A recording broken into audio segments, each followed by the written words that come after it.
Assalamu alaikum YouTube көрүүчүлөр достор. Бүгүн сатууга ушул бою бийик болгон тай сатууга чыгат экен достор. Тай достор түү Бишкектен келген экен кулун кезинде.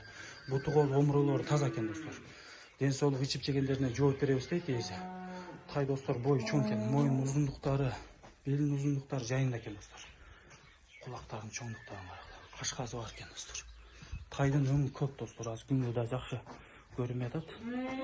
Biraz çıla jерлерине дагы суу чачып тарашкан экен балдар. Тай жайында экен бүт жагы достор. Акчасы 98 000 сом, бир аз кеми бар дейт достор. Өзү тайды энчиге алган экен. Акча керек болуп калып сатууга чыгарып атат экен достор. Көргүлө достор. Соолулары, арканкы санеттери тайдын ичип жегендерине ээси жооп берет экен. Доставкалар бар дейт. Коңшу өлкөлөргө дагы чыгарып берүү жолдору каралат дейт достор.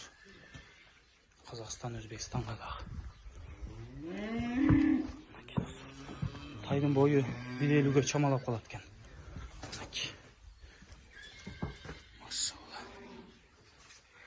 Пешенеде үзік қашқазы бар екен көк. Көргілі достар.